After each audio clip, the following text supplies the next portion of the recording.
Hi everyone, welcome to That's an Airplane. Hi everyone, welcome to COTA, where we've had a very interesting Sunday, a very interesting United States Grand Prix. People who watch it all the time will know either Alex or I normally stand here with our little notebooks and we go through a list of topics. Alex has bought his big notebook tonight and we're going to probably only get through one thing because this man has probably seen a replay of the Norris overtake on Max Verstappen more than anyone else. First of all, Alex, fill us in on what actually happened and then tell us why it was the wrong decision from the stewards, in your opinion. Well, that is absolutely my opinion, Mark, but we haven't even spoken about the race winner, Charles Leclerc, Ferrari, 1-2 for Carlos Sainz, and that says it all really, what a sad situation this is, that Ferrari produced a great race, and it's not the main talking point. But yeah, I mean, I've got two pads here because I've got a lot to say about it, and these are the rest of my notes, the rest of my video. I like to turn my microphone on. I like to have it on that one. But yeah, I think the problem here is essentially Max Verstappen is incredible. There's no getting away from that. I'm not here to really have a go at him or really criticise him because what he's doing is allowed in the rules. That is the problem, okay? And it's not even that it's qualified and codified, because I've seen a copy of these racing guidelines that the drivers go on about a lot. Seen that tonight after the race, and effectively they just don't cover what Max is doing. And what Max is doing is a perfected version of what he did to Lewis Hamilton at Turn 4 in Brazil in 2021, okay?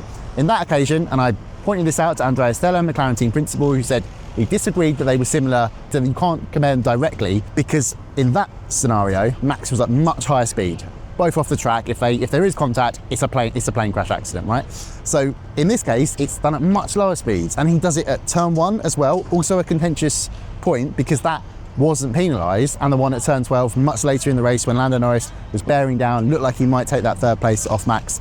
It's all controlled, and it's all very clever and very deliberate. Like if you look at the GPS trace data, Max brakes way later than he does on the previous lap, and he's defending on the inside. But that's the key thing. The guidelines only cover attacking on the inside of a corner and attacking on the outside of a corner. There's also various other bits that I think the stewards are sort of using here that means they have to consider various things that mean they can use their discretion or take other factors into account. But that simply isn't accommodating what Verstappen is doing. And that's a real problem, because I don't think I'm alone in feeling that this is just a bit too cynical. It's great, it's clever, it's fantastic, like what a genius Max Verstappen is. But it's just not the cleanest, beautiful overtaking art that we want in Formula One. I think that's a real problem. But that's just me, and maybe that's just me being an Autosport nerd. But the other problem is, and this is a way bigger problem, if you're potentially not the most hardcore Formula One fan, you're just going to go, wait, what? Yeah, correct. What is the situation? Because I'm going to go back to my small notepad now, and basically I've got three scenarios for you. Max Verstappen against Charles Leclerc at Turn 1 in Las Vegas, penalised. Max Verstappen in Budapest against the two McLarens, penalised. Max Verstappen, Turn 1 in Austin, not penalised for effectively the same thing. So the inconsistency is baffling, and I think there's going to be a lot of chat as well about the potential need for permanent stewards from this point. It comes up time and again, and it's come up tonight, Mark. You were speaking to George Russell, and he had a lot to say on that. Yeah, George was another one of several drivers actually that were given these 5-second time penalties today. It's a strange one, isn't it? We had it yesterday qualifying with track limits, and it's different, but it's always that little bit of, like you were saying, how do you get the normal fan watching when every so often you see an overtake and then they're getting a slap on the wrist and a 5-second penalty? George just seemed to basically say, we need the same stewards at every race so that the uniform decisions being taken at every race. You take the subjectivity out of it, make it an objective decision, and it just makes it a lot easier, doesn't it? But for me, it was such a shame, because until then, that was a great battle. It does leave a sour taste, and you're right. If you're a casual viewer who thinks, this is great racing. Oh, hold on, what's happening here? Why has this happened? Maybe next week I won't bother with Mexico if this is what's happening. Yeah, I don't think it's a problem of getting fans to watch or getting them in the door, for sort of a metaphorical way of saying that, but it's just people like sporting clarity. Like, look at VAR in football. That was supposed to solve all the issues, and people think it's so contentious and have lots of problems with it. So, again, I appreciate, and it's interesting, like McLaren, Andrea Stella, even Lando Norris, they've been very careful to say, look, the stewards have a really hard job, but I still don't think we should lose sight of a quest for that job to be done absolutely perfectly. I don't see why not. That's what they should be striving for. And yeah, it just seems to have really started to gone awry. And I've got a suggestion. There was a Max Verstappen rule back in 2015, 2016 about moving and the braking, 2016 I think it was. Put another one in. Just say you either codify it in the rules and it's clear that the drivers know what's going on. Because there's a case here that if Lando Norris had crashed with Max Verstappen, or Max Verstappen had crashed with Lando Norris, the stewards might have taken a different view and given Max a penalty. Lando can't afford a crash in the world title fight. But is Verstappen almost betting on it? His brain will be working away thinking, if we collide here. Of course, yeah. This is why it's 2021 all over again. Because again, I mean, when you're chasing, you have much more to lose than a DNF. They both have a lot to lose, but Lando really cannot afford a DNF. So yeah, I'd have another Verstappen rule, or either codify it in the rules, or just get rid of it. Just say that's not allowed, because effectively what he's doing is in defending, he's attacking. Yeah, of course. Right, I'll calm you down in a second. Sorry, yes. But I'm first going of to my all, small pad now. First of all, I want to say, Verstappen wins the sprint. Verstappen outscores Norris today.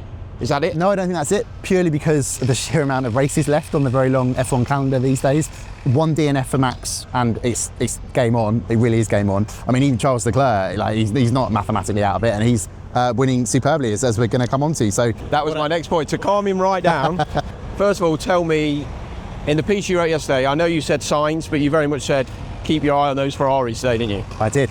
Proved wonderfully right, but I did call it with the wrong driver. Oh dear. But yeah, Ferrari, superb all weekend, and I think the main takeaway, other than the race victory and how good both drivers were, because Sainz was great this weekend, just very unlucky, is that this victory on a normal track. It's not Monza, which is very unique. It's not a street track. This is a track where you've got lots of compromise and adjustments needed for the different aerodynamic challenges, and Ferrari have come out and been the fastest car of the weekend. Maybe not over one lap pace, because they seem to have a bit of trouble with those soft tyres. Mercedes looked quick on Friday night. Verstappen looked very quick last night, but in race form, the Ferrari was untouchable and should have won the sprint race, but for that battle between the two of them. Well, we know Leclerc yesterday in the pen was very, very confident. He's behind the two guys going for the title. He stood there and went, "We've got the pace to win this race." And I suppose you got a little bit lucky with the start, how the two went wide, but then you've got, you make your own look in this world in a way, don't you? So. Massively. Yeah. Turn one key for Leclerc. What happened afterwards, also key for Carlos Sainz's race. The whole fuel problem, smelling fuel. Ferrari saying afterwards, no explanation for that at this stage. Not great to have a driver saying, I can smell fuel in my car. Just keep and going. They just let it go. And it did fix itself, to be fair. But yeah, potentially dangerous there. The key thing there, which is going to be our final point at the end of this video, was Lewis Hamilton crashing. Correct. Brought out the safety car, and effectively what that did was that enforced gentle treatment of the tyres in that stint. It basically came at the perfect point to make it a one-stopper. If it come on lap 15, it still would have been a two-stop race. But early on, it meant the drivers were able to cool down, back off, not destroy the tyres, and it went on to become a two-stopper. What a horrible weekend for Lewis Hamilton. I mean, it's a shocker. There's no getting away from it. And it all looks so promising for Mercedes in sprint qualifying. So, yeah, really from great to terrible. Well, it looked good for Mercedes for Hamilton. If after a lap here, he was up to 12. Yeah, great start, wasn't it? He said it's the best start he's had that he can remember into P1. Qualifying, he's down on himself at the moment a bit. So this is the key thing that I just wanted to raise very quickly, because Mercedes themselves are saying it was a gust of wind that caught Lewis out at turn 19, where Russell crashed in qualifying, Grand Prix qualifying yesterday. Not quite what Lewis had to say there, was it? No, he was very down on the upgrades. He felt that Russell suffered the off yesterday that he had during qualifying, and he put that down to an issue with the upgrades, but too much bouncing. He said he had the same today. He said, look, I've never spun a car here. I think it was turn 3 in FP1, he had that big spin. Yes, he did. And again, he was really down on it, to the extent that he's saying, look, I don't know if we'll be running this next week in Mexico, but it's a situation they don't want to find themselves in at quite a crucial stage of the season, when we don't know which bits of this car to keep and which we should be reverting back. Yeah, it's a tricky one. You say Lewis has never spun a car here before at Austin. I was up at turn 1 in FP1, and he was very close to spinning there, because the resurfaced track, that's another key factor in why it became a one-stop race. It evolved to such a point with the rubber going down, as we desperately hope we're not going to get run over by the paddock being back down. It just made it a really unique challenge. But yeah, a tricky weekend for Lewis Hamilton, and one I think he'll be particularly not happy with, because he loves it here. Well, he's brilliant at Austin. Right, everyone's packing around us. We're going to shoot off as well. Alex, you're in Mexico. I am, yes. Quick prediction? Quick prediction from Mexico. Well, it's so tricky because of the altitude. It's so hard. On current form, you've got to say Ferrari because of the different track types, but the engine will suddenly become more critical. We know the Honda's excellent at altitude. Ferrari, there's still a big question mark over that. Like a couple of years ago, they were having to turn the engine massively down, specifically in Mexico, because it was overheating. So yeah, harder for them. Based on historic form, you can't look past Max Verstappen. But again, I don't know, I'm hedging my bets here and sitting on the fence.